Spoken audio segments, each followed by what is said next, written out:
Okay, back to the Dodge. I have here the rebuilt ECM. Okay, and we're going to put this in. Now we're going to see, after we put this in,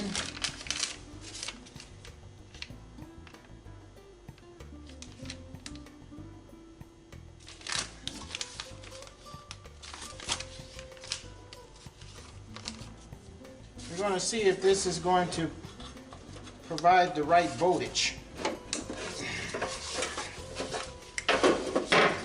Plug this in. Whoa! Plug this in. All right. So I'm going to hook this wire back to the blue wire. Make sure this is not touching anything. Okay.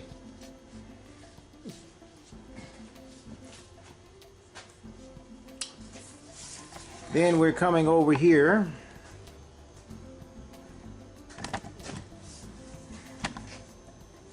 All of this rat's nest.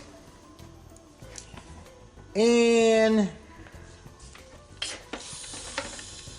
what I'm gonna do, here's the yellow wire right here. So I'm going to hook the meter up.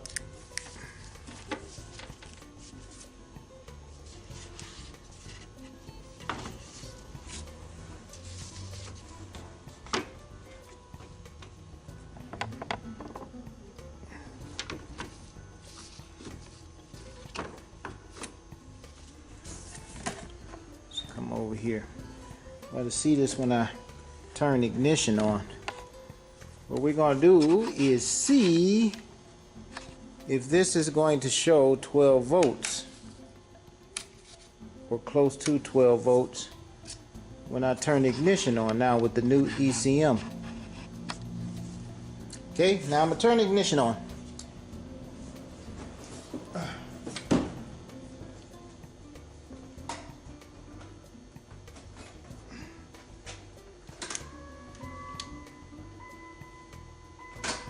I saw 12 volts.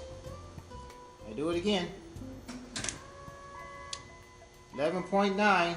It stays on for about 2 seconds, goes off. Try it again.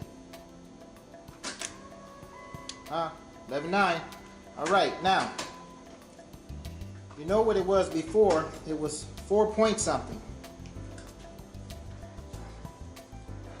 So now it was 12, it was 11.9, okay? That's good.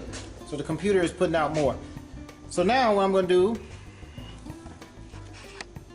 I'm going to take this test light and I'm going to put the test light on here.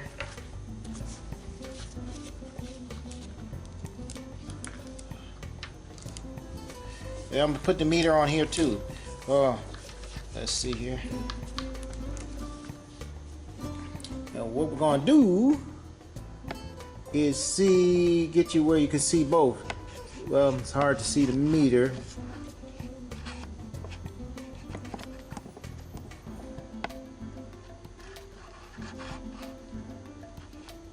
We're going to see, with it connected to the test light, does it hold that voltage or does it get pulled down?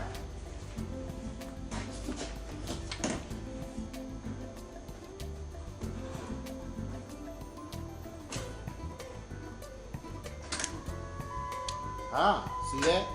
It still was 11 volts. Let's try again. 11. Still 11. And that's what the light, 11 volts. Alright, now I'm just going to move this over and you can see the test light lighting up also.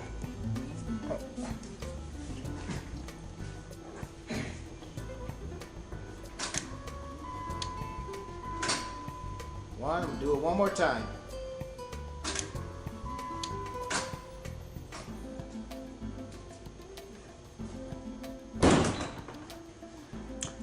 All right, so therefore here we see that we had a bad computer. It was not putting out the voltage like it was supposed to. So it could not turn on the relay. If it didn't turn on the relay, then voltage could not be sent down to the transmission, so the transmission would not shift. So this vehicle, which is this Dodge Ram 2000 Dodge Ram 2500, had a output speed sensor, no, a vehicle speed sensor code, P0500, and the speedometer wasn't working. We changed the sensor because it was bad, and number two, it had a bad computer. So it had two things at one time, and it had the alternator, what was it, something about the generator field in the alternator, but that would throw a signal because the computer that powers the relay, the generator field is still on the same circuit. So again, for the alternator, the generator field circuit is on the same circuit as the circuit that powers the relay. Okay, so now we can get the relay powering. Boy, it's hard. Powering. We can get it powering. Oh, tongue twister. Okay, so there you have it. New computer or rebuild computer fixed this problem. Now it's just a matter of putting all this stuff together. Now, I would have found this out if I hadn't trusted that test light, because the test light was lighting up at 5 volts. It was lighting up at 2 volts. And it was hard for me to tell that it was not bright enough until I hooked up the meter and I saw that it was showing 4 volts. And then when the test light hooked up, it was showing 2 volts.